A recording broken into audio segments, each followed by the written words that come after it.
Travel pass issue করা হবে, মুচলেকা, তারপরে তার সময় সুনির্দিষ্ট। এই ব্যাপারগুলো কিন্তু খুবই সন্দেহজনক। কোন আইনে আছে যে কোনো অপরাধ করলে আপনি বাধ্যতামূলকভাবে বিদেশে পাঠাবেন? তারেক রহমান ক্ষমতায় আসলে কার স্বার্থে আঘাত লাগবে বা জনপ্রিয় নেতার নিরাপত্তা নিয়ে প্রশ্ন হতেই পারে। 80% পলিটিক্যাল অ্যাসাসিনেশন হচ্ছে পলিটিক্যাল ট্রানজিশনের সময়, এবং এটা যদি বিপ্লব পরবর্তী বা অভ্যুত্থান পরবর্তী কোনো পরিস্থিতি হয়, সেক্ষেত্রে তো এই পার্সেন্টেজ আরও বেশি বেড়ে যায়। তো আমাদের দেশে কিন্তু সেই অবস্থাটা চলছে।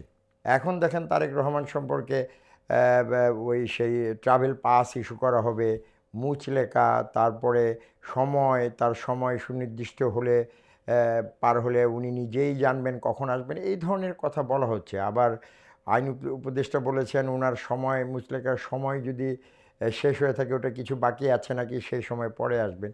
তো এই ব্যাপারগুলো কিন্তু খুবই সন্দেহজনক এবং ট্রান্সপারেন্ট না।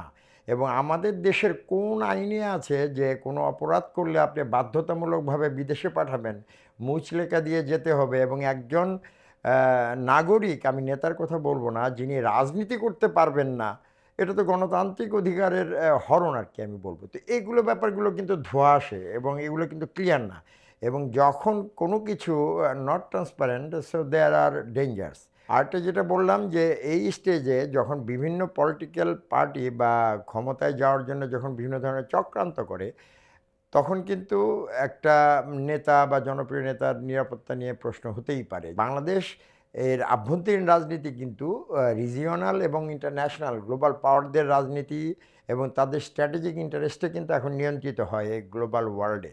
কাজেই এইখানে বিএনপি বা জননেতা তারেক রহমান ক্ষমতায় আসলে কার স্বার্থে আঘাত লাগবে, কাদের জিও স্ট্র্যাটেজিক ইন্টারেস্ট এই বাংলাদেশ এবং ইন্ডিয়ান ওশন বা সাউথ এশিয়ান জোনে অ্যাফেক্টেড হবে, তারাও কিন্তু বিভিন্ন ধরনের প্রসেস বা পলিটিক্যাল অ্যাসাসিনেশন প্রসেস এগুলো ফলো করতে পারে। এগুলো কিন্তু বিচার হয়েছে, অনেকে বিদেশে পালিয়ে গিয়েছেন, প্রশাসনে একটা ইনকনফিডেন্স আছে।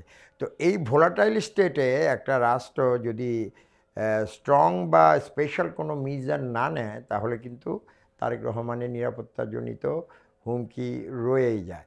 আবার স্পেশাল এসএসএফ অ্যাক্ট 2011 2 ধারায় কিন্তু এটা হয়েছে, অথবা আই হ্যাভ ফরগটন, যেটাতে বেগম খালেদা জিয়াকে অতি গুরুত্বপূর্ণ ব্যক্তি হিসেবে ঘোষণা করা হয়েছে, সেই হিসেবে তিনি এসএসএফ প্রোটেকশন পাচ্ছেন।